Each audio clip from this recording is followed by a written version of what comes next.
and give the key to the first lady. Who are we talking about? Of course, the Speaker and the President. Let them negotiate exactly when will compromise come to the nation that stands at the precipice. You know what it stands. I'm going fiscal cliff free here. Let's look at the political economics in Washington. Dean Baker joins us. Matt McDonald with us from Hamilton Place Strategies. They share a common interest on avoiding the fiscal cliff. And, of course, Matthew Dowd with us as well, Bloomberg political analyst. Dean Baker, let me start with you.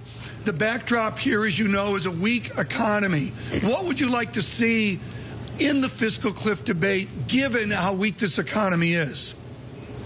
Well, it would be great to see it resolved quickly. And, you know, the reality is because the economy is weak, we don't want to see deficit reduction. That's actually what we fear here. That's the disasters that you'd have a lot of deficit reduction beginning January 1st, which would over the course of the year have a big negative impact on the economy. I actually would like us to see more stimulus. I mean, the reality is we have nothing to replace the demand that we lost when the housing bubble collapsed. And no one will address that, but that's the reality, and the numbers aren't going to go away. Matt McDonald, I would suggest you take a different view. Your support of Governor Romney. What is Dean Baker? Where's the nuance where Dean's off the mark? I mean, I think that the role for stimulus was when the recession began years ago, and I think the problem that you have at this point is that you're trying to deal with deficits that are going to just balloon in the out years and the entitlement problems that are coming. And if you can deal with those problems in the out years, then you buy more room today.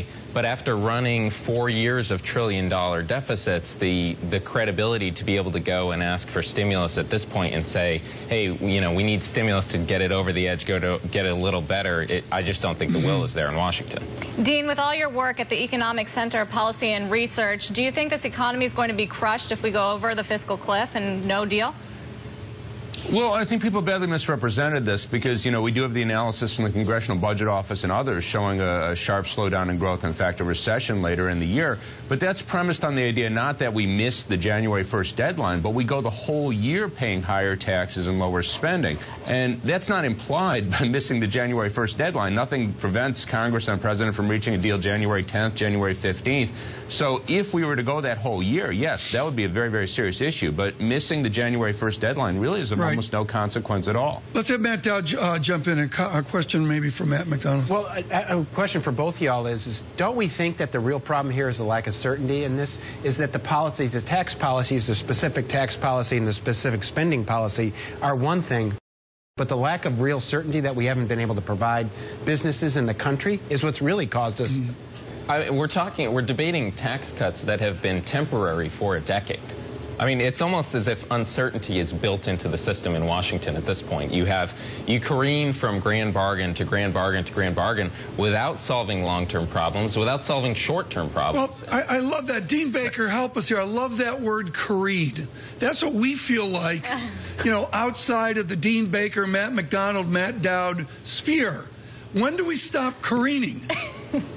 Well, you know, I think that's the nature of the world, better or worse, you know, and I think the reality is most businesses have seemed to have gotten used to it. If you look at corporate profits, they're record highs as a share of GDP, both before tax and after tax. You know, look, it'd be great if we could write down things and go, here's what things will look like 2013-14 for the rest of the decade. That's not the world. And you look at what actually happens. Apart from what government does, I mean, nothing can compare to the careening we had when we had the financial collapse back in 2008 because they collapsed the housing bubble. Matt Dowd, amid all of the careening, does it surprise you that Jim DeMint leaves his post as senator to go to the Heritage Foundation, that he thinks he can get more done at a think tank than in the U.S. Senate? Well, I'm sure there's more to that equation as a politician to leave office and do that. I mean, he obviously can get a lot done. He's been a leader of the conservative movement in the country. I'm sure there's probably a financial equation. He's going to be paid a lot more to head the Heritage Foundation than he was as a U.S. senator. That's money. Yeah, Dean Baker, let's go to you. You are the foundation guy. Give Senator DeMint some advice from the reality of work in the Center for Economic and Policy Research. What would be your advice to your nemesis? Well, he certainly gets paid. He'll get paid a bit more there than I do. But no, I mean, the point is, you know, we try to do good work. I'm sure they try to. And, you know, you make it fact-based and, you know, you can back up what you say and people will listen. At least that's my experience. Okay. And, you know, I hope that's what he's trying to do. I want to open this up.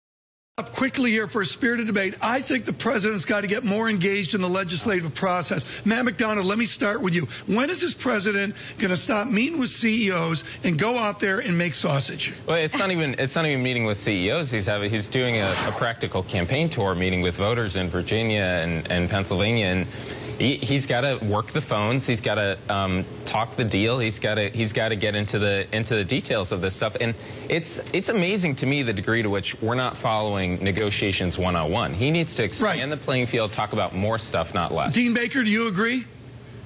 Well, I think he basically has all the cards at this point because, again, remember, if nothing happens, we get to January 1st, tax rates on the wealthy are going up, and I think he has to drive home that point to the Republicans. I think that's the point of going around the country saying, I just want an election, folks, and this was front and center. This was behind the doors. Matt's having a Friday conniption. Help me out here, Matt. I think this president, and I told this president directly after the midterms in 2010 when I met with him in the Oval Office, that his biggest failure, in my view, is a lack of use of the social power of the presidency. The presidency doesn't have a lot of things it can actually do, but it can bring people to Camp David, meet at the White House, bring them on Air Force One, and to me... Is that old fogey? Well, am I that sounds great.